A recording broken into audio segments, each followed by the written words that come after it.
Mise en place. That means get everything set out and get ready to prepare your food. So I have been working on some things to get ready for the golden stuffed chicken breast. The first thing I wanted to do is get some cornflakes crushed. And so I took a plastic bag and a rolling pin and I crushed through the cornflakes till they were the right size that I wanted to have in order to put on my chicken breasts. And it's nice to do it in a plastic bag. If you didn't have a rolling pin, you could just crush the chips or the cornflakes with your hand by just crumpling up the plastic bag. And then you have your cornflakes prepared and ready to roll the chicken breasts in. You want to have plenty because you don't want to stop halfway through and have to crush a few more cornflakes for your chicken breasts. The next thing I prepared is my cornstarch. Now for this recipe you could use cornstarch or flour. What I like about cornstarch is it sticks to the meat a little bit better than flour, and because you're using cornflakes and cornstarch, you also have a gluten-free product, which is important to some people who have trouble digesting gluten. The next thing I want to do is prepare my eggs. So I cracked 2 eggs in this bowl, and I'll put this in my sink with hot soapy water to wash up later. And so I have 2 eggs and then a 1/4 cup of water. And with this, you could take a fork and spin it around so that you could whisk it and have it what you want. You could have a whisk, or you could take a stick blender, and it's done very quickly. I like using a stick blender because it's quick. And there I have my egg and water mixture to roll the chicken breast in. The next thing I'm going to do is to wipe off the chicken.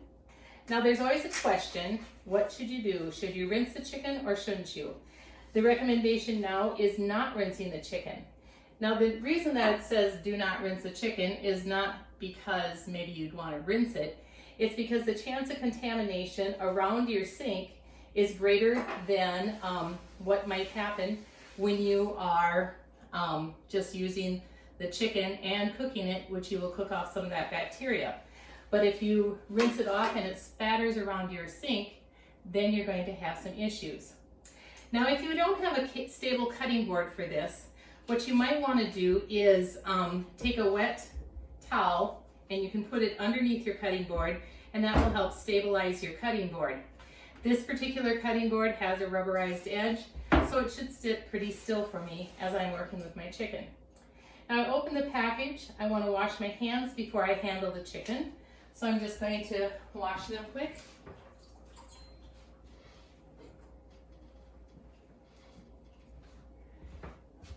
And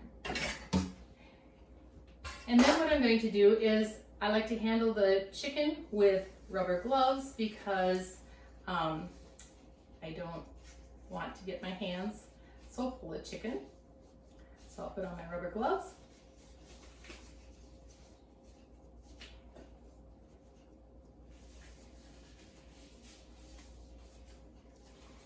Take out the chicken breasts that I have. And they look pretty big. Now these are larger than maybe the serving size for what I want to do on this. Just going to pat these off a little bit.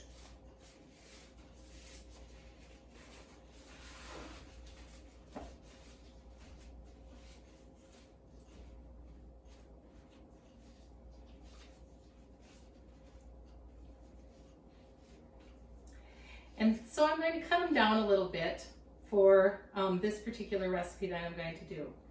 Happens to be a little bone there, so you want to cut away any physical contamination, which would be that bone.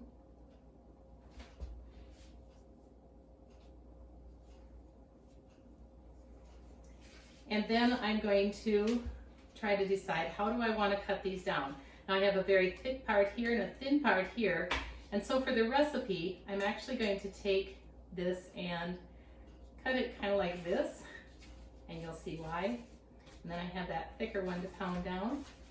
I'll do the same to this one, cut off a little bit of that fat.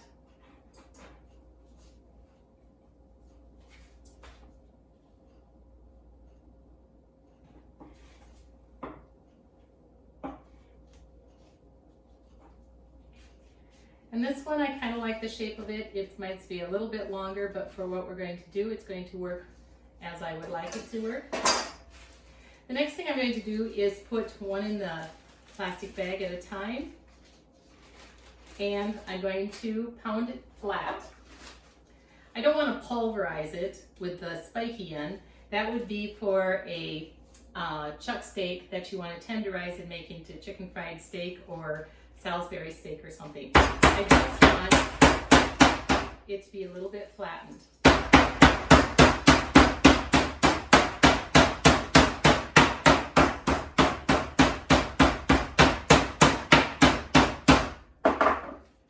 I like the looks of that, so I'll take it out of the bag and I'll continue to do the rest of them.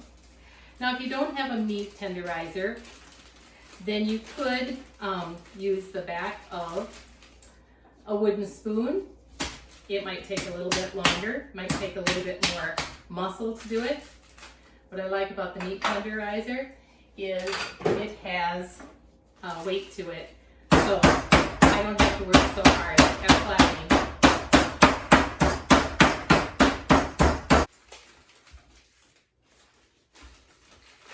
So as I finish up the last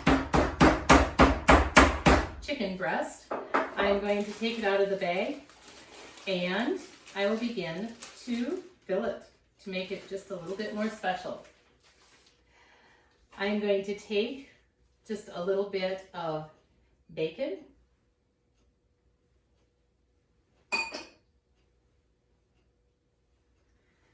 I'm going to take a couple pieces of cheese. And then I'm going to roll the chicken breast up. This is why you wanted it flattened.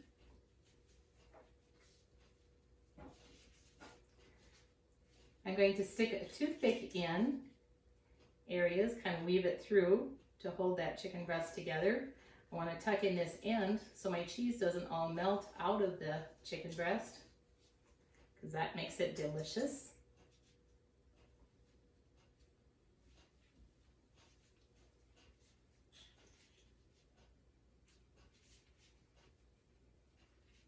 So now I have a toothpick in each end, one on there, and of course you want to make sure you remove the toothpicks before you serve it to somebody. I will then roll it in the cornstarch so that the egg mixture sticks.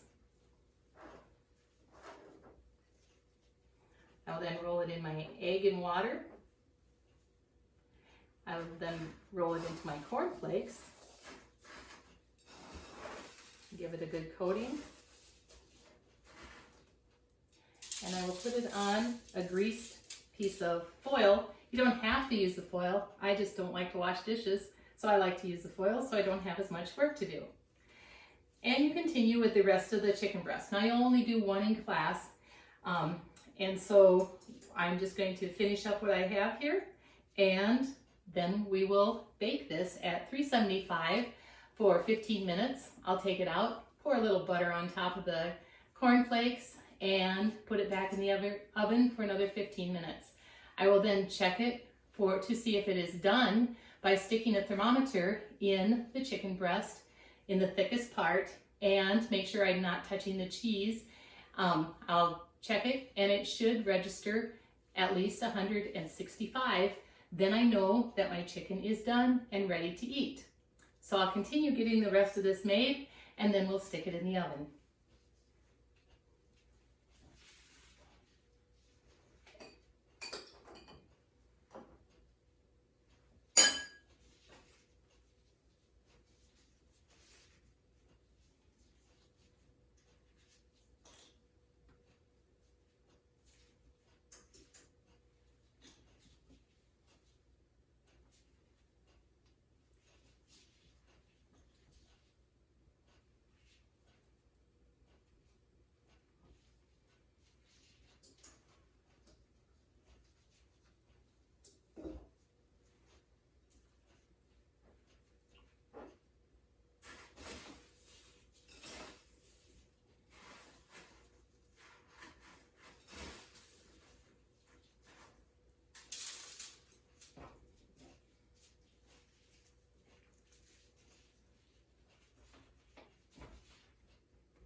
Now we will wait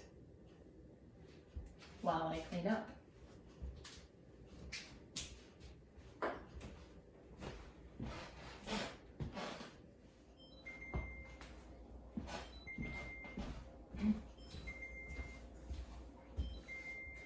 So I've cleaned off my work area.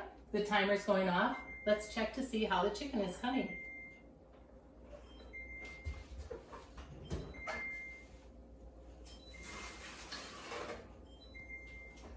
It smells delicious. So this has been in for 15 minutes. And now what I'm going to do, it says to drizzle a little butter over here. And you could skip this step if you wanted to. It's just what the recipe says. And so I'm going to do it. As my husband always says, little butter makes everything a little bit better. We do live next to a dairy too.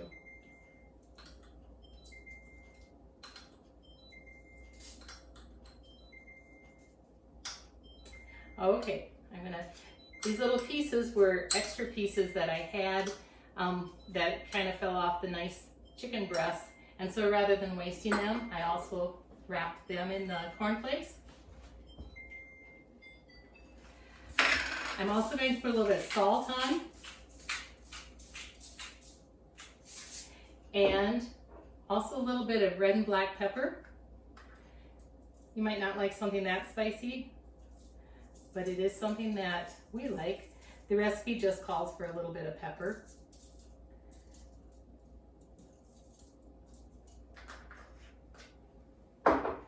And now I'm going to put the chicken back in the oven for another 15 to 20 minutes. I'll check it at 15 minutes.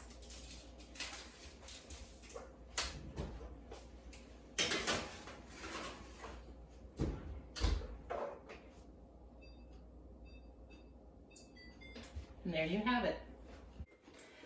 The timer is ringing for the second 15 minutes, so let's check it.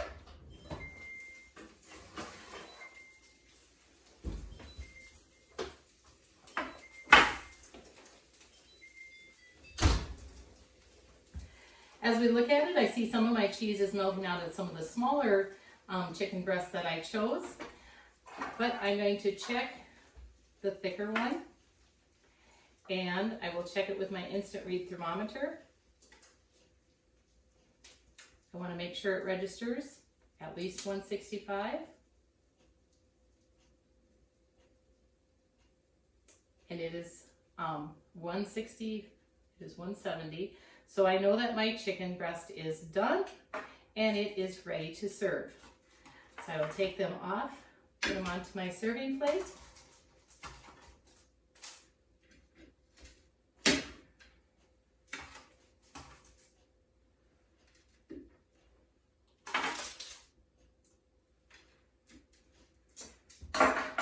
And there you have it, golden stuffed chicken breasts. Now let's get to work.